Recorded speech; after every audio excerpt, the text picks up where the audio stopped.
नमस्कार श्रोते हो, इरा ब्लॉगिंग मराठी या युट्यूब चॅनलवर सर्वांचे स्वागत. आजच्या व्हिडिओमध्ये आपण ऐकणार आहात बाबांची बायको ही कथा. सुमेधा रोज सकाळी 6 वाजता उठत होती. आधी अंघोळ, मग देवाला दिवा आणि मग ती हॉल मधल्या भिंतीजवळ जायची. तिथे एक जुना फोटो लावलेला होता आणि त्यात एक तिशीतली बाई हसत होती. सुमेधा तो फोटो मऊ फडक्याने पुसायची. त्यावरचा कालचा सुकलेला गजरा काढायची आणि नवा गजरा घालायची. मग दोन्ही हात जोडून ती 2 क्षण उभी राहायची आणि स्वयंपाकघरात जायची. 18 वर्ष झाली होती आणि त्यात एकही दिवस चुकला नव्हता. फोटोतली बाई मंजिरी, विनायकची पहिली बायको आणि ईशाची आई. ईशा 2 वर्षाची असताना ती गेली होती. सुमेधा या घरात आली तेव्हा 29 वर्षांची होती. तिच्या माहेरची परिस्थिती बेताची होती. ती दिसायला सावळी होती आणि तिचं एक स्थळ ऐनवेळी मोडलं होतं. त्यानंतर 5 वर्ष तिला कुणी बघायलाही आलं नाही. मग विनायकचं स्थळ आलं.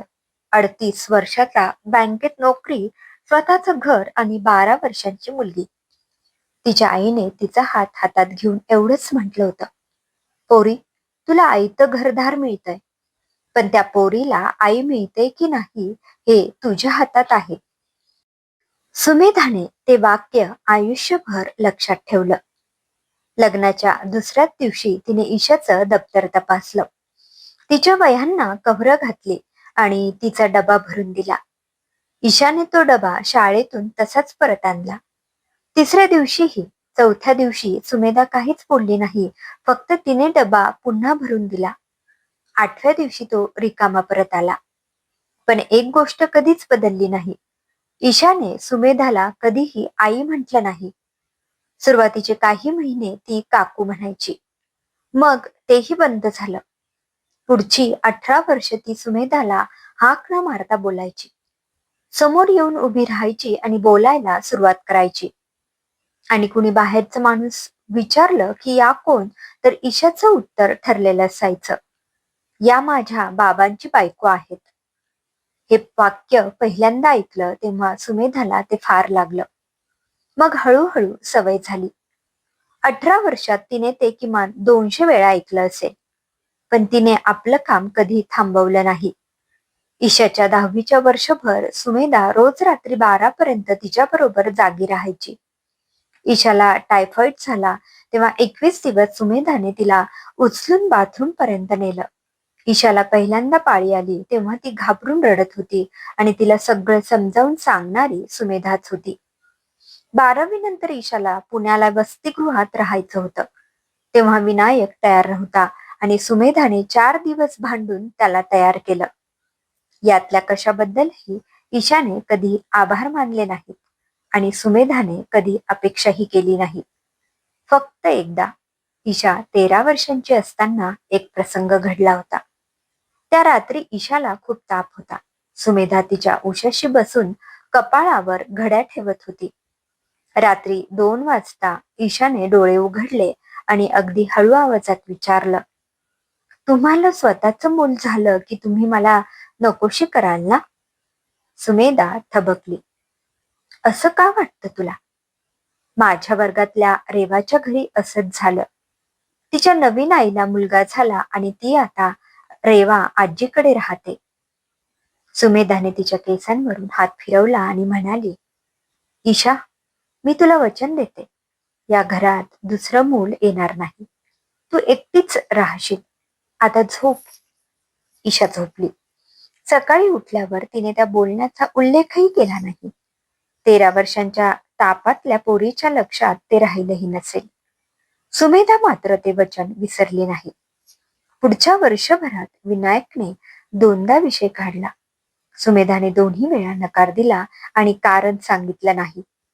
तिसऱ्यांदा त्याने चिडून विचारलं तेव्हा ती एवढंच म्हणाली, माझ्याकडे आधीच एक मुलगी आहे, मला दुसरं काही नको. विनायकने पुन्हा तो विषय काढला नाही. त्याला वाटलं की तिला मूल नकोच आहे. सुमेधाने त्याचा गैरसमज दूर केला नाही. वर्ष भरभर गेली. ईशा इंजिनियर झाली. तिला मुंबईत नोकरी लागली आणि गेल्या वर्षी तिने ऋषभ नावाच्या सहकार्याशी लग्न करायचं ठरवलं. दोन्ही घरं भेटली आणि तारीख ठरली. लग्नाच्या तयारीचे दिवस सुरू झाले. सुमेधाने हे लग्न स्वतःच्या हातात घेतलं. साड्यांची यादी, आहेराची यादी, स्वयंपाकाचा बेत, मंडपाची सजावट, पाहुण्यांची राहण्याची सोय सगळं तिनेच केलं. 3 महिने ती रोज रात्री 1 वाजेपर्यंत काम करत होती. तिने स्वतःसाठी एकही साडी घेतली नाही, पण ईशासाठी 17 साड्या घेतल्या. लग्नाच्या 8 दिवस आधी गुरुजी घरी आले. विधींची यादी करायची होती आणि कोणत्या विधीला कोण बसणार हे ठरवायचं होतं. हॉलमध्ये विनायक, ईशा, ऋषभचे आई वडील आणि दोन्हीकडचे काही नातेवाईक बसले होते. सुमेधा सगळ्यांना चहा देऊन बाजूला उभी होती. गुरुजींनी वहीत लिहायला सुरुवात केलं. कन्यादानाला वधूचे आई वडील बसतील.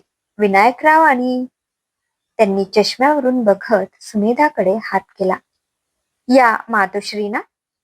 खोलीत क्षणभर शांतता झाली आणि ईशा उत्तरली, नाही गुरुजी, या माझ्या बाबांची बायको आहेत.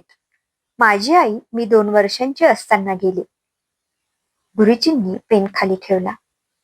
हॉलमधल्या सगळ्यांच्या नजरा एकदम खाली गेल्या.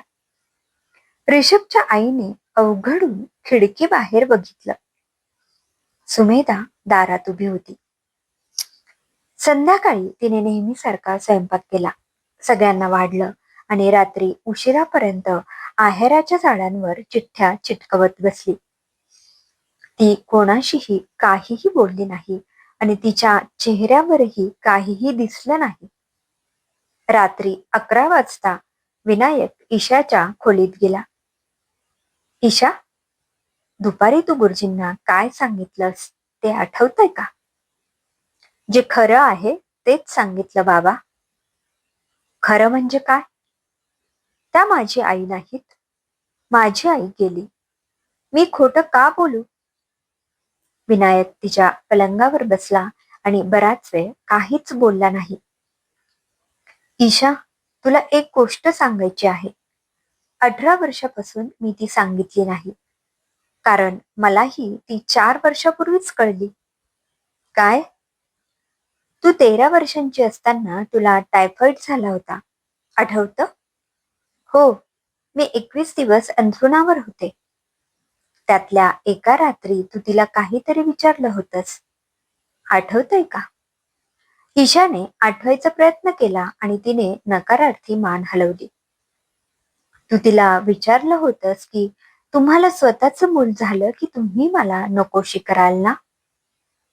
ईशा एकदम गप्प झाली. आणि तिने तुला वचन दिलं की या घरात दुसरं मूल येणार नाही. खोलीत पूर्ण शांतता होती. त्यानंतरच्या वर्षभरात मी तिच्याजवळ 3दा हा विषय काढला. मला मूल हवं होतं. तिने 3ही वेळा नाही म्हटलं आणि कारण सांगितलं नाही. मला वाटलं की तिला मुलंच नकोय. मी चिडलो, अबोला धरला आणि मग तो विषयच सोडून दिला. विनायकचा आवाज कापायला लागला. 4 वर्षापूर्वी तिच्या आईच्या शेवटच्या दिवसात मी दवाखान्यात होतो.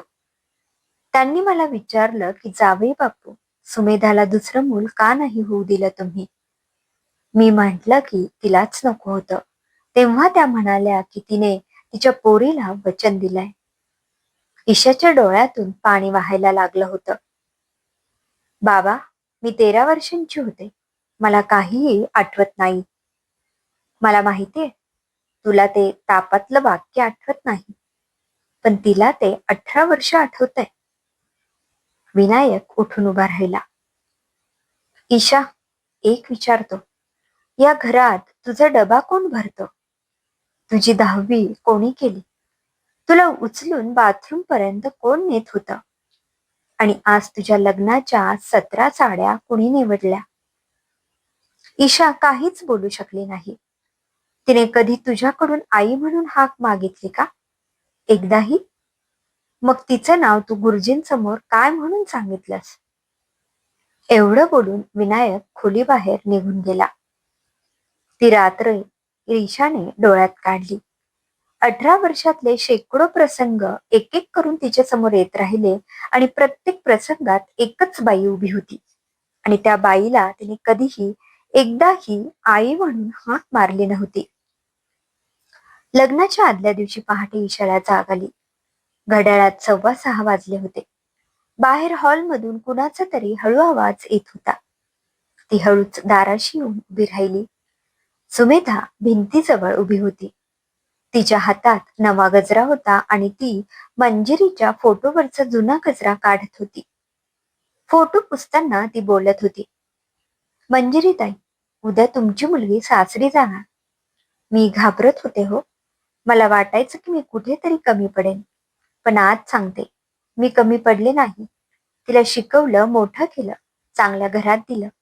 तिने नवा गजरा फोटोवर घातला. फक्त एकच जमलं नाही. ती मला कधीच आई म्हणाली नाही. पण त्यात तिची काहीच चूक नाही. आई एकच असते आणि ती तुम्ही आहात. तिने हात जोडले. उद्या ती जाईल तेव्हा तुम्ही तिच्या पाठीशी उभ्या राहा. मी माझं काम केलं. ईशा दारात उभी होती आणि तिच्या तोंडावर हात होता. ती आवाज न करता रडत होती. लग्नाचा दिवस उजाडला. मंडपात गर्दी होती. मुहूर्ताची वेळ जवळ आली आणि गुरुजींनी कन्यादानासाठी आवाज दिला. वधूचे माता पिता पाटावर बसावेत. विनायक उठून पुढे गेला आणि पाटावर बसला. दुसरा पाट रिकामा होता. गुरुजींनी विनायकच्या बहिणीकडे बघितलं, कारण ठरल्याप्रमाणे तिने बसायचं होतं. आणि तेवढ्यात ईशा उभी राहिली. थांबा गुरुजी. सगळे तिच्याकडे बघायला लागले. ईशाने मंडपात नजर फिरवली. सुमेधा मागच्या बाजूला पाहुण्यांना ताक वाटत उभी होती. ईशाने तिच्याकडे बोट दाखवलं आणि पहिल्यांदा हाक मारली, आई. सुमेधाच्या हातातला ग्लास खाली पडला. मंडपातील 200 माणसं तिच्याकडे बघत होती.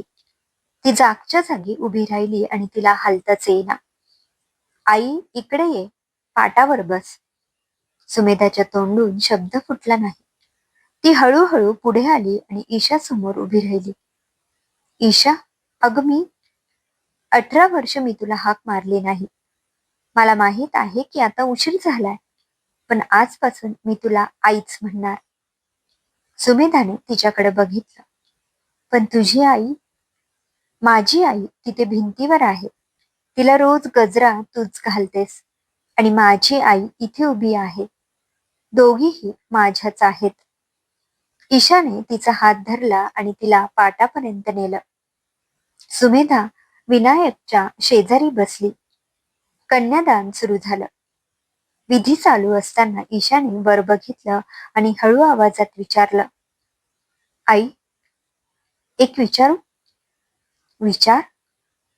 13 वर्षांची असताना मी तुला जे बोलले ते तू आजपर्यंत का पाळलंस? सुमेधाने तिच्या डोक्यावरून हात फिरवला.